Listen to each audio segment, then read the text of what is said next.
Sir प्रश्न होते sir आमचे पण सर प्रश्न होते भरपूर पोरांचं या ठिकाणी आव्हान आहे, पोरांचं आव्हान आहे, काय सांगाल? मला एक गोष्ट सांगतो, त्या ठिकाणी निवडून देणार नाही. लोक महायुतीच्या पाठीशी आहेत, बंडखोरांना कोणी निवडून देणार? भाऊ घराणेशाहीच्या भाऊ एक मिनिट. परंतु त्यांच्या दर्जाचा प्रश्न आहे, काही थर्ड पार्टी ऑडिट करून काही जबाबदारी निश्चिती होईल का साहेब? अशा प्रकारे जर कुठे दर्जाचा प्रश्न असेल तर त्याची सुधारणा निश्चित केली जाईल. पण केवळ आरोपाकरता आरोप असतील तर मात्र त्याच्याकडे लक्ष दिलं जाणार नाही. भाऊ घराणेशाहीच्या विरोधात आहे आपण, पण इथं घराणेशाहीचं दिसून येते. अनेक उमेदवार जे त्या नेत्यांच्याच घरातले आहेत. असं आहे की महाराष्ट्रात भारतीय जनता पक्षाने एक पॉलिसी ठेवली होती, त्या अंतर्गत आम्ही हा निर्णय केला आणि जवळजवळ सगळीकडे आम्ही अशा पद्धतीनं कुठलेही नवीन उमेदवार दिले नाही. एक दोन ठिकाणी अपवाद झाले, कारण त्या ठिकाणी फॉर्म भरून टाकले होते आणि मग दुसरा वेळेवर अल्टरनेट उमेदवार आम्हाला आणता आला नाही. असं केवळ 2च ठिकाणी भरलेलं आहे, बाकी ठिकाणी आम्ही हे केलेलं नाही. भाऊ आशिष शेलार म्हणतात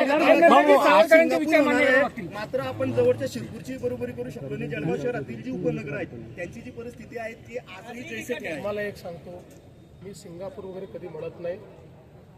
आपलं जळगाव हे आपलं जळगाव आहे, आपली संस्कृती वेगळी आहे. जे काही घडलं जळगावमध्ये ते आमच्या काळातच घडलंय आणि पुढच्या 5 वर्षामध्ये विकसित जळगाव आपल्याला करायचं. भाऊ आशिष शेलार म्हणतात अजित पवारांना की तुम्हाला जर वीर सावरकरांचे विचार पटत नसतील तर तुम्ही लांब राहा किंवा असं विचार करा. मला असं वाटतं की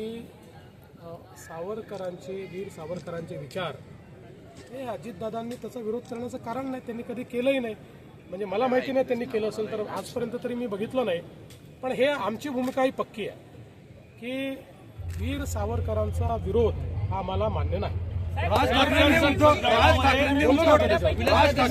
ठाकरेंना पक्ष सरेंडर केल्याचं दुरी म्हणतायत भाजपमध्ये गेल्यानंतर.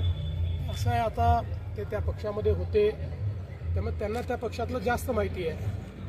ते शेवटी काही ना काही नाराजी असेल म्हणूनच आमच्याकडे आले की नाही. त्यामुळे ती जी त्यांची भावना आहे ती अनेक लोकांची भावना आहे.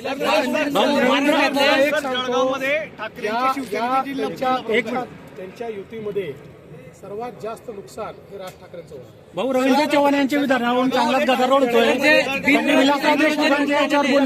असं आहे की रवींद्र चव्हाणांनी त्या विधानावर स्पष्टीकरणही दिलेलं आहे, दिलगिरी व्यक्त केलेली आहे. त्यांनी हे स्पष्टपणे सांगितलं आहे की मी फक्त रेकॉर्डबद्दल बोलत होतो की नवीन रेकॉर्ड तयार करा. बाकी विलासरावांच्या बद्दल या महाराष्ट्रात पक्षविरहित सर्वांना आदर आहे. त्यामुळे विलासरावांच्या स्मृती कोणी पुसणार नाही, कोणी पुसू शकत नाही. आम्हाला सगळ्यांना आदर आहे.